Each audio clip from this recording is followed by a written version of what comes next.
I wonder, is it really true that the best movie soundtracks are the ones you don't notice? I mean, I get it.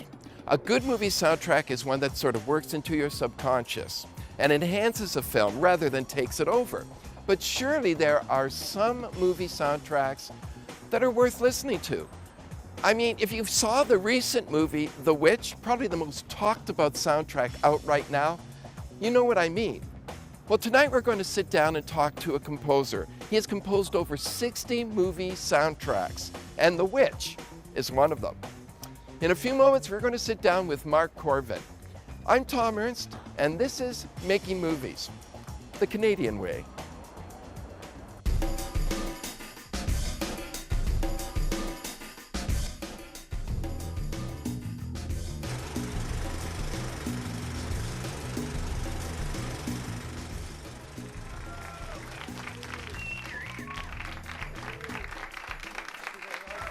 Mark Korven, our guest today, Mark Korven. Nice to meet you. Music soundtracks. I just saw The Witch, which you just did the soundtrack for. I don't know if that movie would be the same without that incredible score you add to it. I mean, it just changes some scenes incredibly. And a lot of the critics are talking about the score in particular. I mean, how do you feel? It's not often that critics focus on the soundtrack, sometimes even more so than the movie.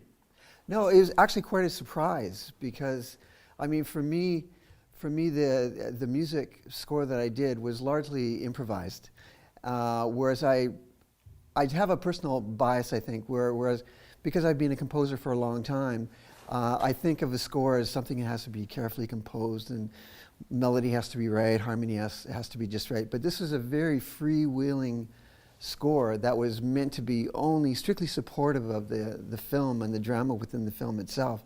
So when it started getting some recognition beyond that, it was quite a surprise for me, so it's lovely.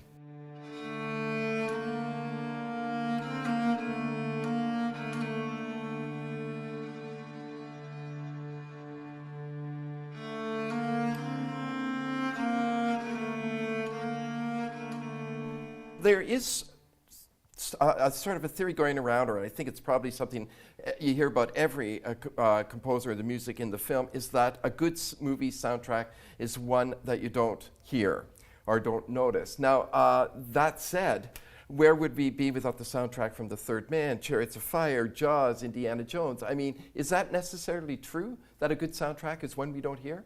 Well, it's a blanket statement that I really don't agree with, because it really depends on the situation. Because where would we be without those beautiful sweeping melodies, like, you know, the big Gone with the Wind theme or the Star Wars theme? You know, you got to have that stuff.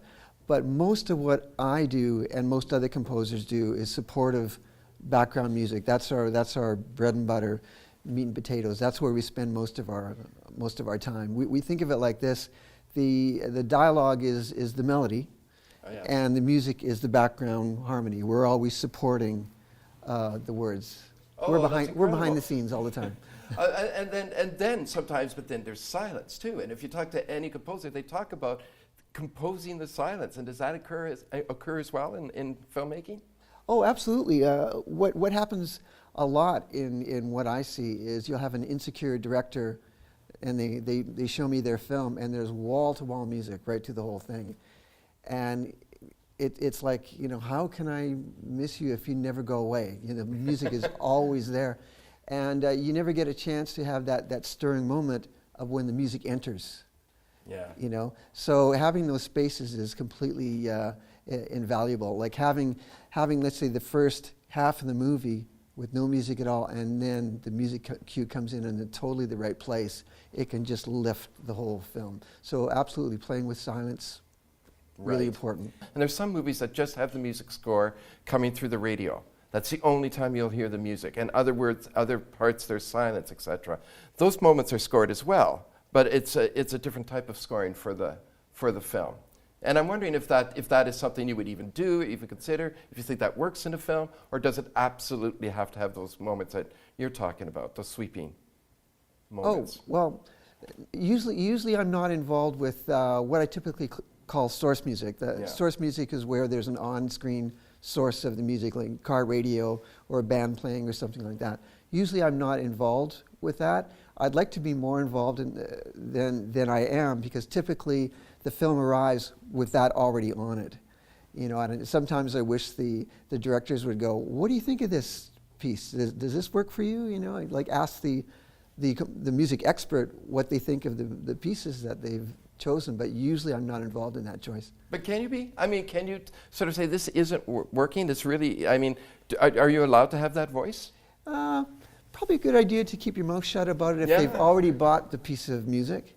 I remember it happened once where I did a film back in the 90s called Curtis's Charm. It was like a junkie drama. Yeah. A really interesting film. But the film started out with this song that they had for the first 2 minutes of the film, and I said, "Guys, it's just not working. It's just not right for the picture." And the editor, who had been working on this film for quite a long time, just gave me one of those, you know, looks, "I hate you" looks. But in the end, you know, I said, "Try another piece." And he tried another piece, and it lifted the whole film, and it was just fantastic.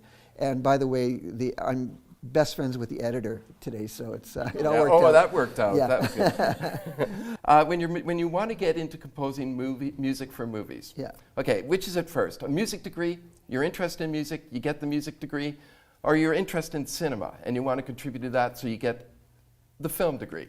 Like, I mean, are the two compatible? Well, I think the main thing that you need to do what I do, you have to have a passion for first of all, film music, and secondly, film. You totally have to have that passion for film, because I think a lot of people think of a film composer, oh, he's just a musician, we'll just tack him on at the end of the process. But good film composers are very much a part of the whole filmmaking process, and they see themselves largely as filmmakers, you know, not the musician on tacked on to the end of the process. Yet so many people collect music soundtracks from movies, and I've always found, like Bernard Herrmann's music and stuff like that, I always thought that, you know, is essential. Like, I mean, does the music stand alone outside of the film? It's a bonus if it does. Yeah. But it's, you know, we write film music. It's meant to be married to the picture, and whether or not it stands on its own outside that is kind of irrelevant. In fact, you can have something that stands by itself that works really great as a piece of music, and you put it in the film that it was meant for, and it just doesn't work very well. You know, so you're writing different kind of music when you're supporting the scene. You're not really thinking in those terms, like, oh, how can I make this an interesting piece of music? You're thinking, how can I make this a better film? Right, and then sometimes, though, it could work that the music, we've all seen movies where the music just makes too much of a statement, and you have to sort of bring it back. When the film may not be working on its own, like you say, an insecure director, and that music becomes too much. So when do you know when to sort of pull back, when to let the dialogue work for itself, when to let the scene work for itself? When do you know when you have to push harder? Well, I always... Well, I should just preface what I'm going to say with, you know, what we like to say as film composer. You can only make the corpse look better with music. Like if the film is dying, yes, you can add music, but it's not going to really help. You know, sorry, I forgot where I was going with this. Well, we were talking about when you use music to sort of lift up a scene or change a scene, or when to pull back. Like when you need to use your music to change a scene that perhaps is a dying corpse, or when you just sort of allow the film itself to speak for itself? Well, you can only do so much if the scene is not working, because if you get too heavy with it, it's just going to make it worse. So, I don't know. I mean, one of the great soundtracks is from The Third Man, I mean, by reputation.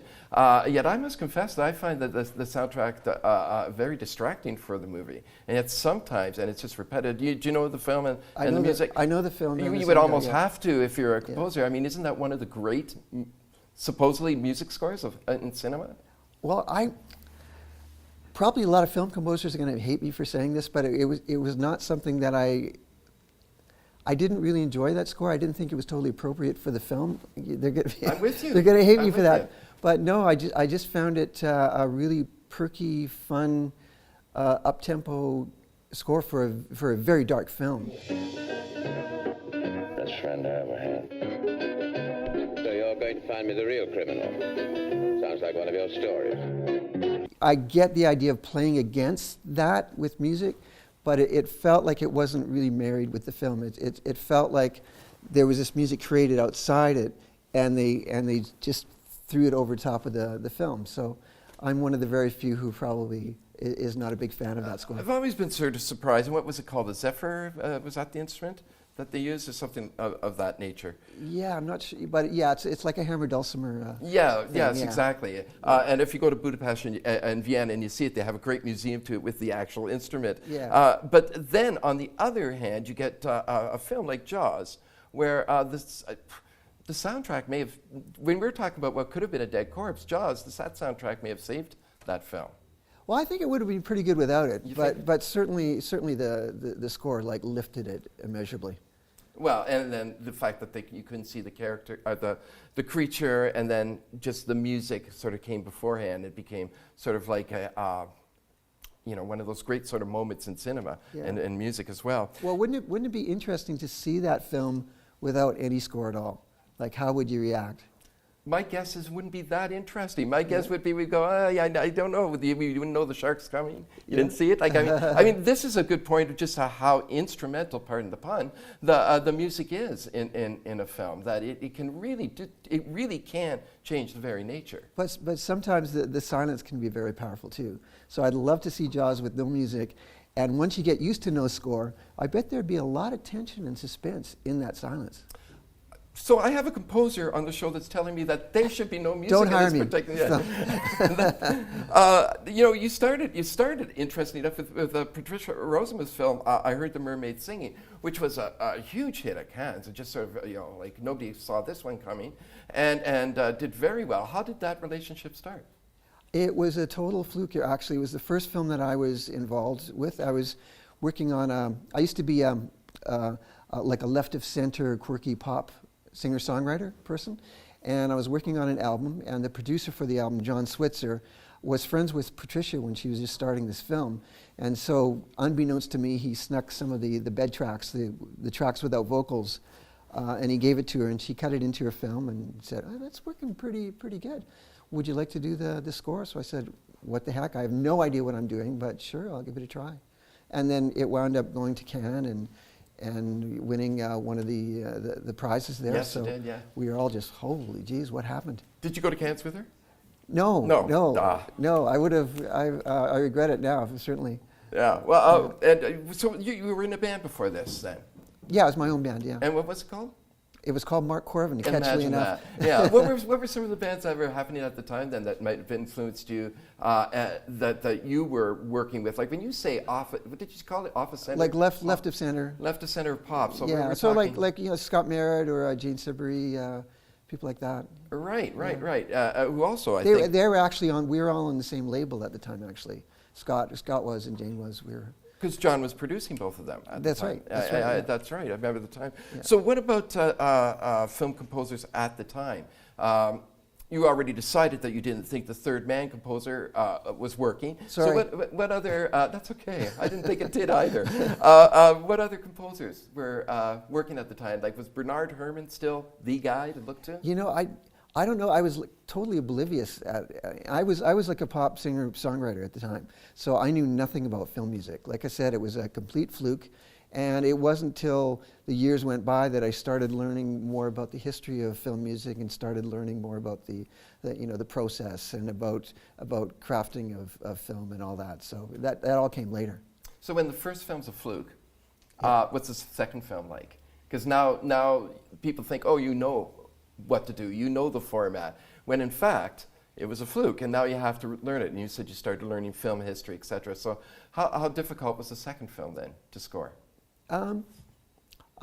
It was fine, really, because I, as soon as I started doing it, I realized that I loved it, and it just felt like a good match for me, because I really felt awkward as being the front person in a band in front of an audience. I felt way more comfortable being the behind the scenes person, just like working in my own. So as soon as I started doing it, I knew that it was right for me. So I loved it. That's interesting. I was going to ask if, well, I'm still asking, if you missed being in a pop band, being in the band. Clearly not. Clearly that wasn't the right journey for you. No, I'm fine. You know, and the other bonus is you can make way more money doing what I do than you can playing in bars every night, which I did for a long time. Playing in bars, yeah. Yeah, oh yeah. But the music scene was different back a few years ago. Back then you actually got paid to play music in bars, but now you have to, you know, pay to play and things like that. It's crazy. Is that right? I don't even know what they do now. But the film composing, is it possible to do that? Are there certain disciplines though that you absolutely have to adhere to? Well, I think a lot of people get into it thinking that it's about music and it's about scoring and learning about scores, and not enough people get into it realizing that you have to learn about film. You have to be able to take apart a story and understand what makes that clock tick. You have to understand the whole process of film, you know, right from story to pre-production to shooting, editing. You have to, when the director comes into your studio, you have to be able to have some understanding of what they've been through over the last 1 to 5 years. You know, that's very important from an empathetic standpoint, and as well from the craft of what you do. When I first started learning about film was when I started shooting some of my own short films, and then I got it. Because when the director came into my studio, it was just, come here, let me give you a big bear hug. You know, I understand, or I have some small understanding of what you've been through. You know, I am here to serve you. You are my master. Tell me what to do. I will make your film better. You know, it was definitely a complete change of perspective. You know, park your ego at the door, help the director achieve their vision of what the film is.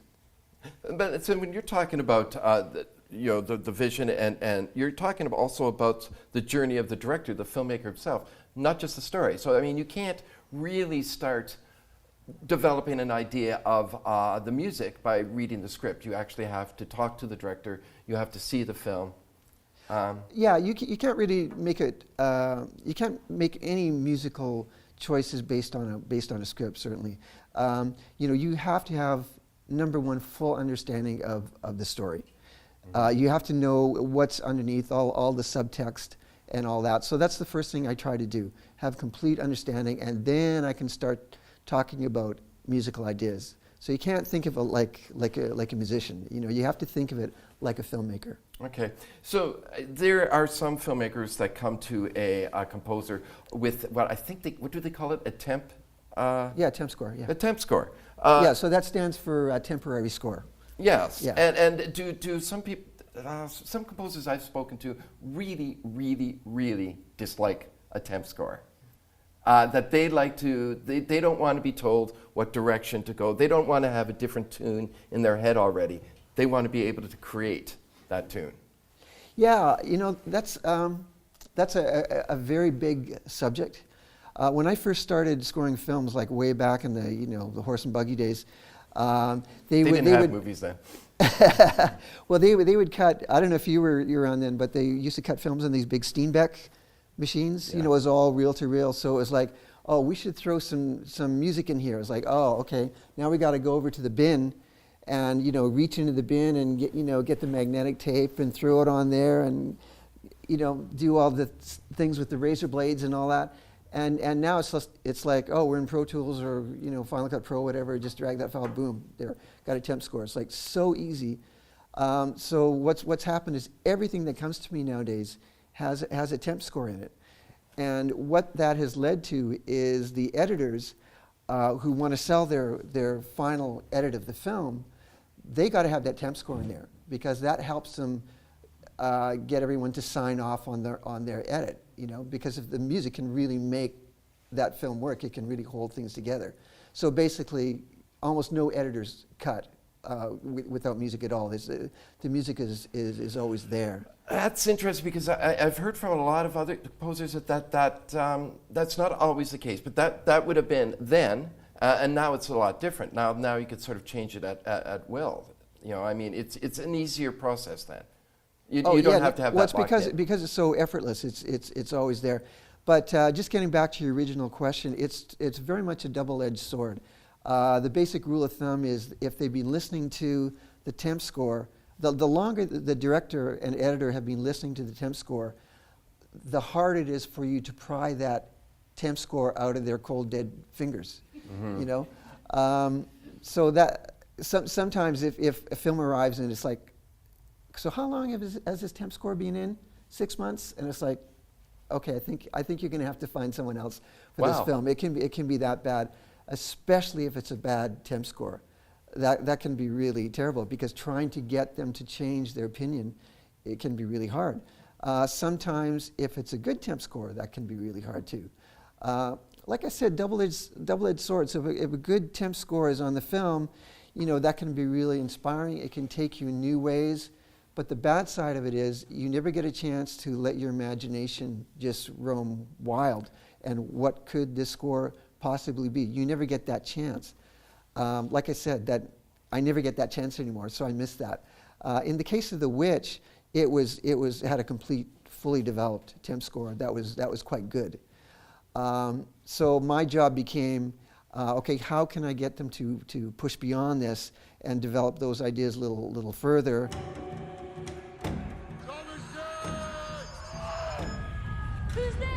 So it was a bit of work, but the director, Robert Eggers, he's a great guy, wonderful human being, hugely talented, and he would listen. You know, that if I had an idea of like adding a choir, for example, in The Witch, you know, it took him a while to come around to that, but in the end he said, yeah, that's a good idea. Let's go for it.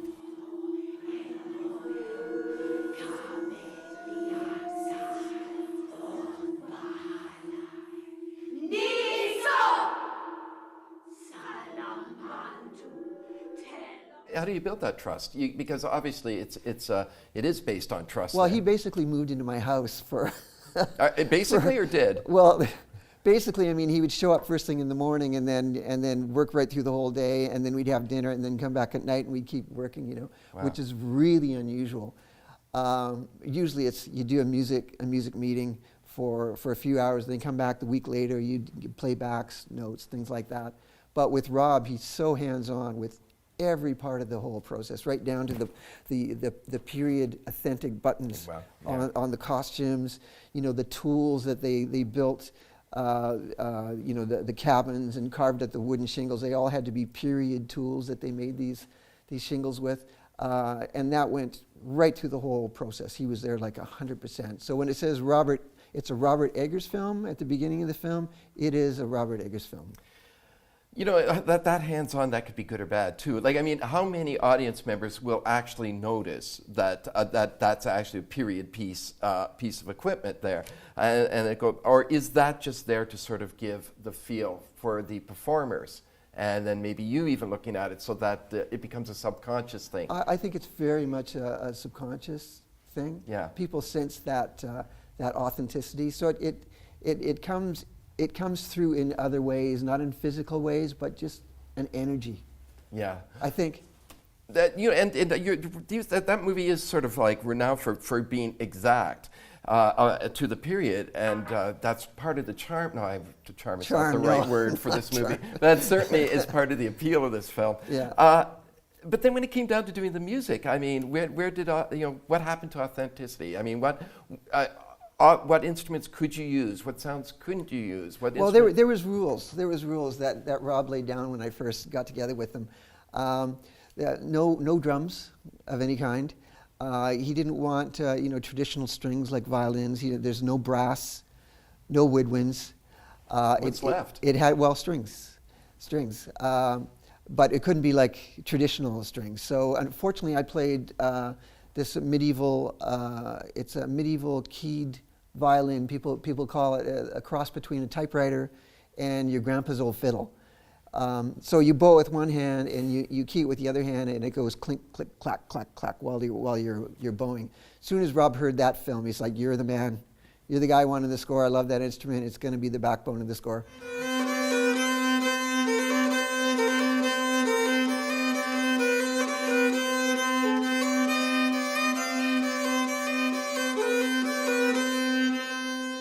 Okay, where do you get that instrument? I mean, who's even, how do you get a hold of these things, let alone learn how to play it? Well, I've been playing it for years, fortunately, and I was waiting for a chance for it to pay for itself, and it finally did.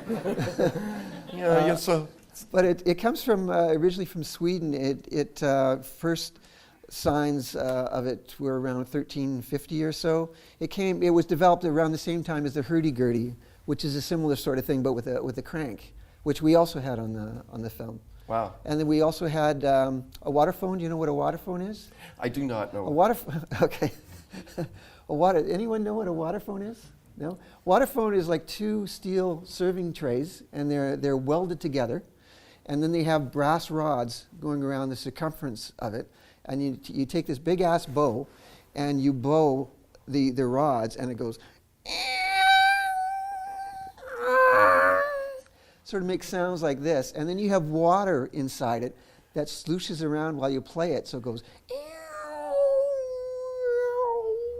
You don't need one. You don't need one. That was fantastic. Yeah.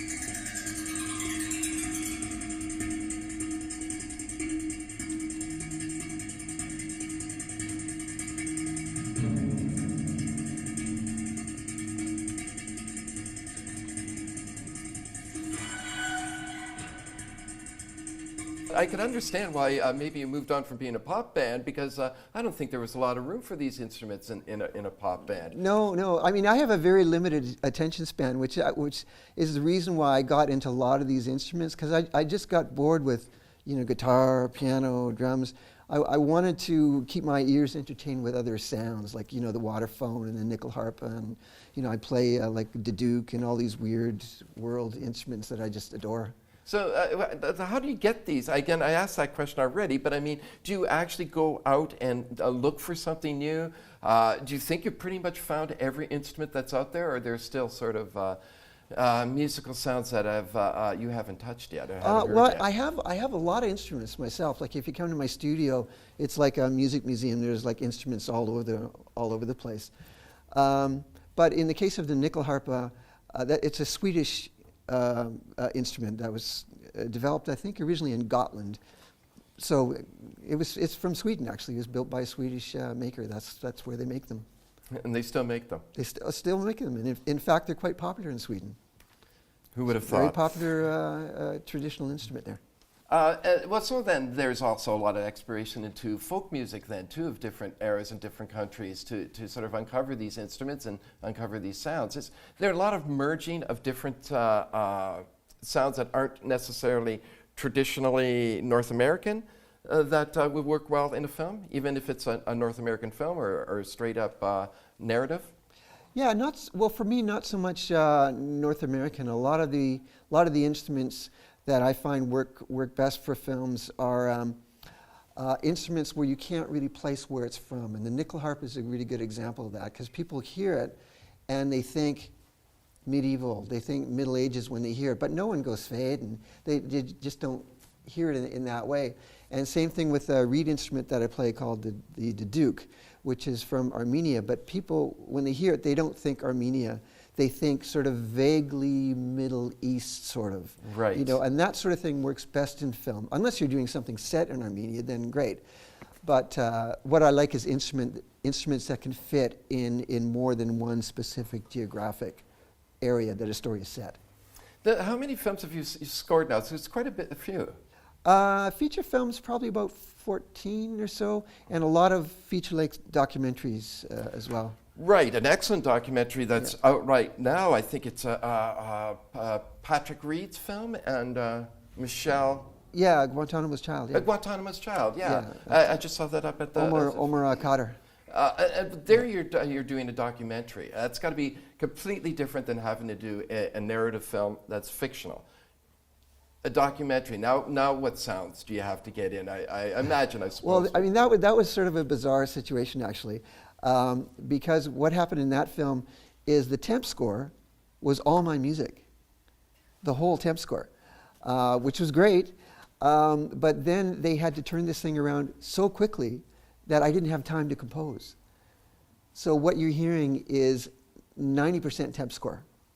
But it's your score, so But it's my kind score. of isn't a Yeah. temp score. Yeah. That is, I mean, Michelle Shepard is the director I was trying to think of Yeah. who works on that film. It's a magnificent film. You know, I mean, how do you choose your projects then? You gave us a hint when you said when you turn them away, but what do you accept? What do you look for? I mean, clearly you've taken, if you're going to take Patricia Rozema's film, you're going to take The Witch, you're going to take Guantanamo's Child, you've got a sense of story and an idea of the kind of story you want to be involved in. And what does appeal to you? Basically a good story. You know, whether it's a feature-length film or a documentary. Stylistically, like where I live, you know, artistically is on the darker side of things. So it's more suspense, thriller, horror, or tragedy. You know, I'm actually quite a happy guy, but this is just where I've wound up. You know, so a lot of the documentaries that I do are, you know, they're fairly serious subject documentaries, like Shake Hands with the Devil, which I worked on. That was an intense film. So yeah. Yeah, and then you started with Patricia Rozema. Is that your first Canadian film that you worked on? That was the first film. First period. film at all? Yeah. Yeah, and then so did you stick with all Canadian filmmakers and stories? Have you thought about moving outside of Canada? Well, actually, most of the stuff I've been doing these days has been from outside Canada, because Robert is from Brooklyn, New York. And then, the thing I did after that was another film from Brooklyn as well.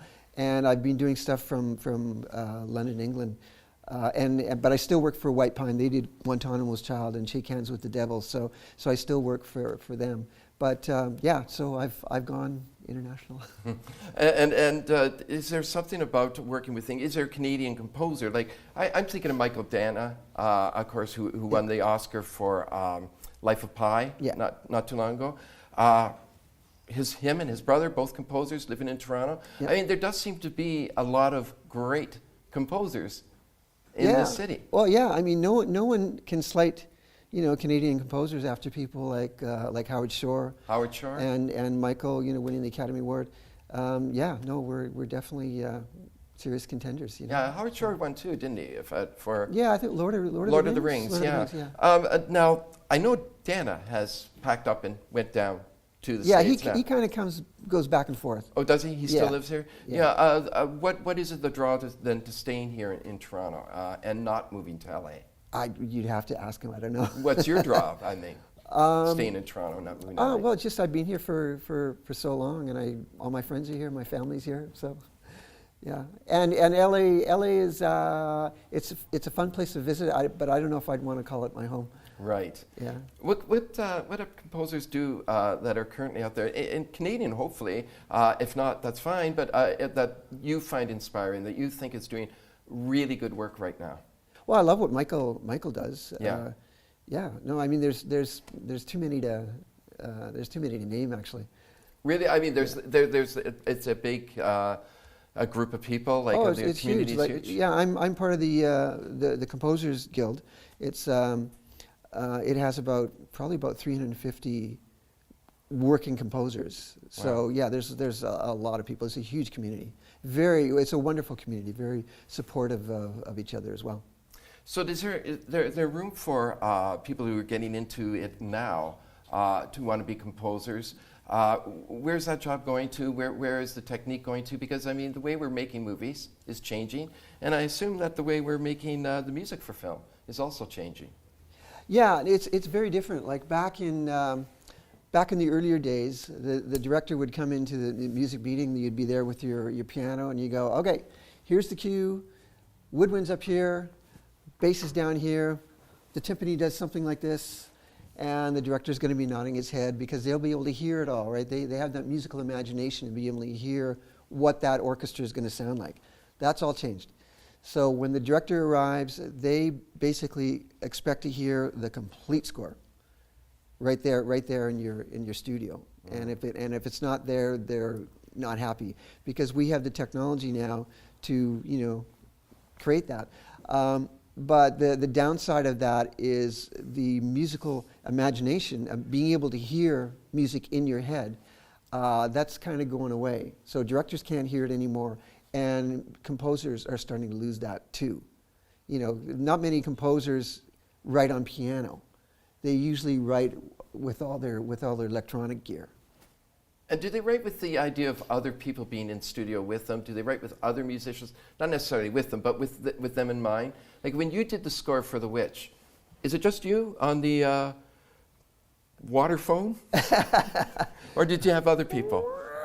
No, it was me on nickel harpa, and the water phone as well, and an old, very, very cheap cello.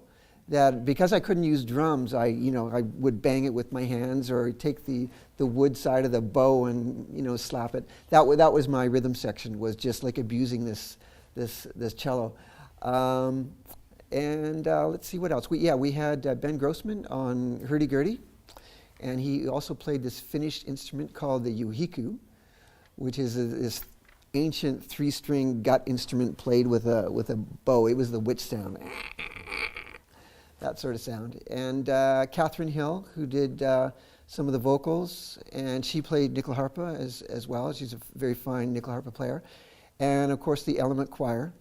They're a completely improvised choir in Toronto. They were just wonderful to work with. We didn't write any music for them. The direction was sort of like, okay, you three just hold a note for 5 seconds, and you four come in with sort of a weird note, start sweeping around for a little bit, and then build to this huge crescendo. And when I drop my iPhone on the floor, everyone stop. That was the direction for the cue. So it was very freewheeling and loose. It might not sound like that when you hear the score, but like I said, it was very freewheeling and very improvised. It's certainly one of the scores that you remember after you see that film. I mean, it's so memorable, even though it's not one you come out singing or humming, but it's certainly one that you just go, wow, I don't think that sound put me in a different place altogether. Yeah, no, it is an original work, I think. I think largely because of the director, Rob, who has his own vision of the film and everything that came out of that. But I think people are reacting to that because it's certainly not typical horror movie music. No, it's not traditional. Yeah, no, not traditional at all. I mean, it's certainly come a long way from Tubular Bells, which was sort of the first sort of Exorcist and a few other movies like that. You see, did you have a particular? You mentioned genre films and the dark side. Is that what you like to work in those type of? Yeah, that's what I'm most comfortable in. Is that what you watch too then? I watch a lot of dark stuff too. Yeah. Yeah. Well, I mean, and that's got to sort of feed what your imagination and your scores and then what you produce then. Yeah. Absolutely. Yeah. Do you know if it's possible, if there is you couldn't name a favorite composer that because there was just too many. Yeah. But a particular sort of film that you think the film soundtrack just really got it right. Just one that you just hold up as exemplary. Well, I guess it's anything by Thomas Newman. Yeah. A favorite film I have of his is The Shawshank Redemption. Mm-hmm. You wouldn't change a note of that. So he would be my number one go-to person for inspiration. And as far as a Canadian filmmaker, because I think that's what you are when you do the music, is there a Canadian film that if somebody was to say, I need to see a Canadian film, you say the one Canadian film you really need to see is? That's a tricky one for me. One of my favorite films is actually an animated NFB film called The Man Who Planted Trees. For 3 years, he had been planting trees in that desolate country. He had planted 100,000. I just love that film. It's a short film, but it's stuck with me to this day. I don't know who composed the score. The score is wonderful. The story is just absolutely breathtakingly brilliant. I would say Going Down the Road was a very early influence for me. A more modern film would be The Fast Runner. Yes, the Inuit filmmaker. Yeah. Yes. Yeah, that was a wonderful film as well. And there's an interesting score in that too, because they use traditional Inuit music. Forgot the director's name. Throat singing and stuff like that. Yeah. Well, there's so many different avenues to go when you're making music for a film. And lately, if you look at I guess YouTube or something, they'll play with the music, and they'll take a traditional horror film and then they'll put in different type of music, and all of a sudden it becomes like a comedy or something. I don't know if you've ever bothered to look at those. Yeah. I mean, that's a real sort of good example of how powerful the soundtrack can be, is it not? Oh, absolutely. Yeah. I want to thank you so much for coming out. Thank you so much, Mark, for coming in and chatting with us. It was a joy, and I think The Witch is an incredible film. I'm so glad people are talking about the score. Cool. Thank you. Thanks a lot.